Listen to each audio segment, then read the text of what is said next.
संतोष जगदाई महाराष्ट्र से, कस्तूबा गणवोटे महाराष्ट्र से, हेमंत जोशी महाराष्ट्र से, सुधम द्विवेदी यूपी से, भारत भूषण कर्नाटका से, सुमित परमार गुजरात से, यतीश परमार गुजरात से, टेगे हलींज अरुणाचल प्रदेश से और शैलेश भाई गुजरात से। स्पीकर साहब, उत्तर से लेके दक्षिण, पूरब से लेके पश्चिम, कहां अरुणाचल, कहां गुजरात, कहां जम्मू कश्मीर, कहां केरला और बीच की सारी रियासतें, पूरा मुल्क इस हमले के लपेट में आया है। यह सही है स्पीकर साहब, यह पहला हमला नहीं था। हमने कई हमले होते हुए देखे।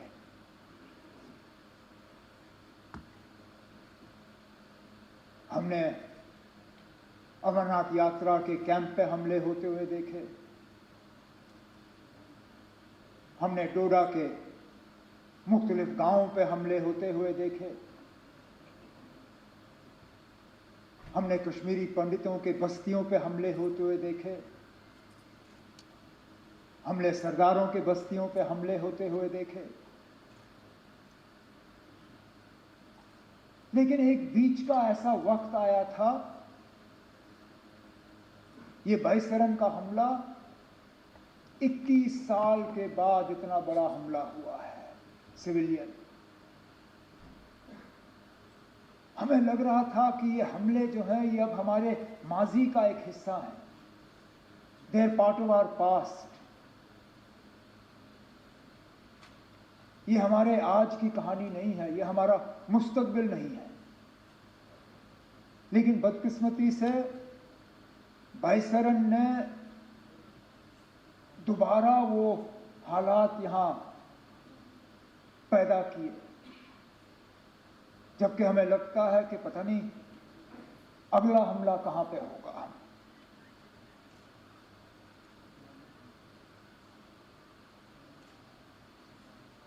मैं अपनी जगह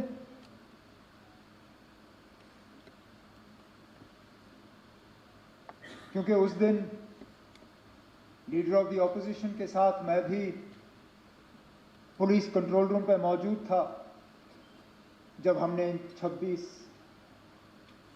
लोगों को वहां पे श्रद्धांजलि पेश की।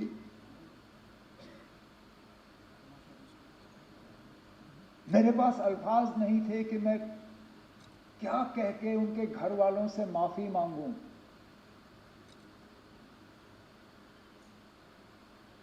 ये जानते हुए कि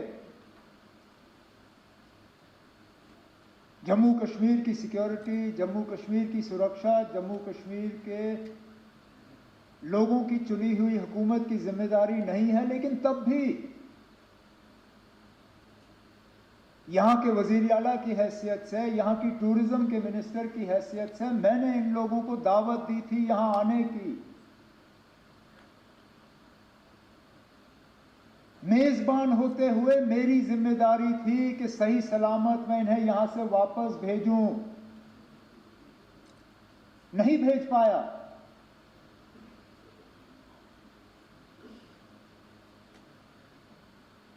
और माफी मांगने के अल्फाज नहीं थे।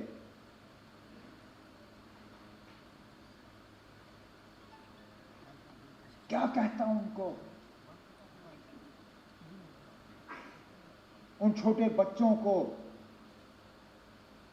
जिन्होंने अपने वालिद को खून में लपेटा हुआ देखा, उस नेवी अफसर की विधवा को जिनको शादी हुए ही चंद दिन हुए थे,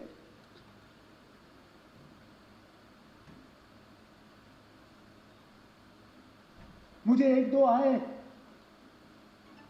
मुझे कहा हमारा कसूर क्या था? हम पहली मर्तबा कश्मीर आए थे छुट्टी मनाने के लिए।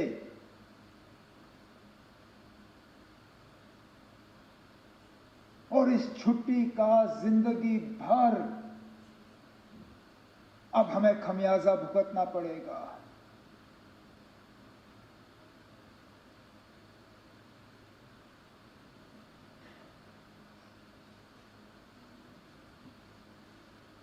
जिन लोगों ने ये किया, कहने के लिए तो वो कहते हैं कि हमारी भलाई के लिए किया, लेकिन क्या हमने उनसे कहा था कि हम ये चाहते हैं? क्या हमने उनसे कहा था कि हमारे नाम में आप इन 26 लोगों को कब्र में बंद करके यहां से वापस भेजें? क्या हमारी इसमें कोई मंजूरी थी? क्या यह हमारी इजाजत से हुआ?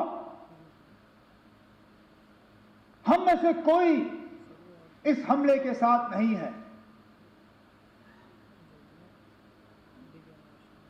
इस हमले ने हमें अंदर से खोखला किया,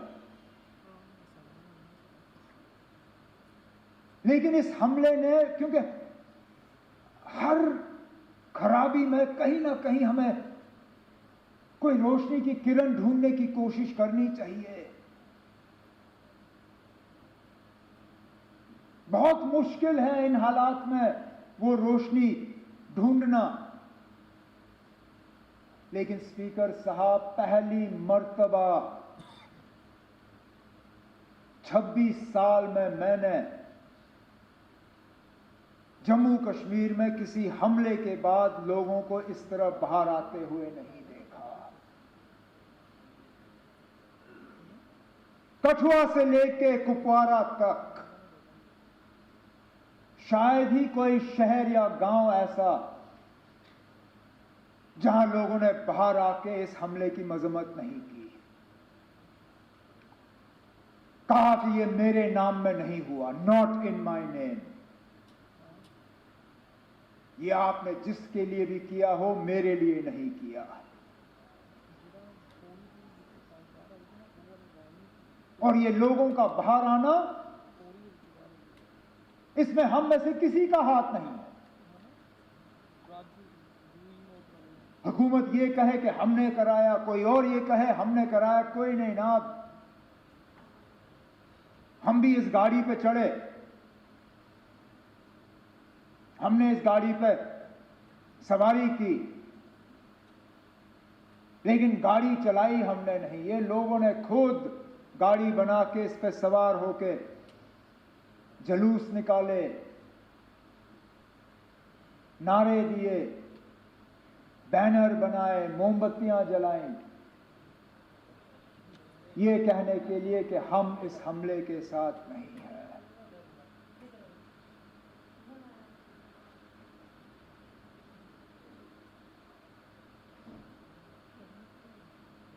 मिलिटेंसी, टेरर, दहशत, आतंकवाद, इसका खात्मा तब होगा जब लोग हमारे साथ होंगे। और ये स्पीकर साहब उस मौके की शुरुआत है। अगर कि हम इस मौके पे एहतियात से कदम जो है लें, हमारे तरफ से कोई ऐसा कदम नहीं उठना चाहिए जिससे कि हम लोगों को अपने से दूर करें। कोई हमारे तरफ से ऐसी बात नहीं होनी चाहिए या कोई एक्शन हमारे तरफ से जिससे ये जो अपने आप में पैदा हुआ इसको कहीं जख्म पहुंचे। क्योंकि सही कहा सजाद ने, हम बंदूक के जरिए मिलिटेंसी को कंट्रोल कर सकते हैं, उसको खत्म नहीं कर सकते। खत्म तब होगा जब लोग हमारे साथ होंगे। और आज लगता है कि लोग अब वहां तक पहुंच रहे हैं। स्पीकर साहब, मस्जिदों में जुमा नमाज से पहले 2-2 मिनट की खामोशी इख्तियार की गई। जामा मस्जिद श्रीनगर, ये शायद बाकी मुल्क में लोग इतना इस चीज को समझेंगे नहीं। आप और मैं समझते हैं ना। हम समझते हैं किसी हमले के बाद उस मस्जिद में 2 मिनट की खामोशी का मतलब क्या है।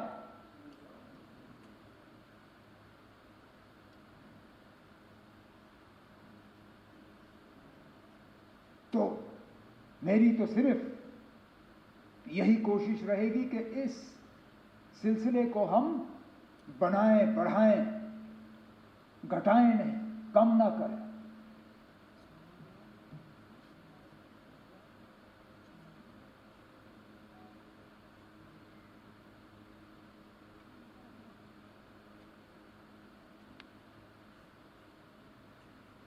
आफतनार के उस नौजवान आदिल के बारे में क्या कहें। अब जान की परवाह सबको होती है, लेकिन अपनी जान की फिक्र ना करते हुए टूरिस्टों को, अपने मेहमानों को बचाने के लिए वो अपनी जान की कुर्बानी दे गया। भागता तो कौन उसको कुछ कहता।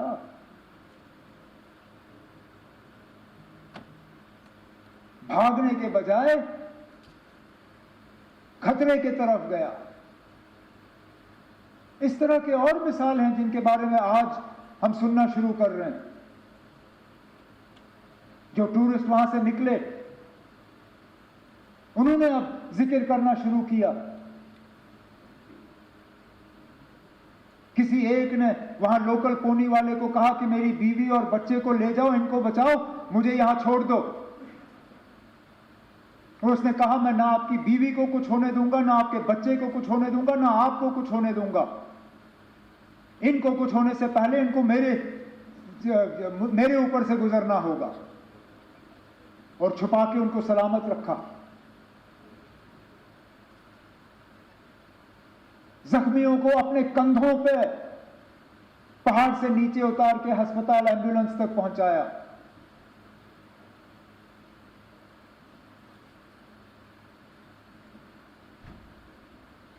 और उसके बाद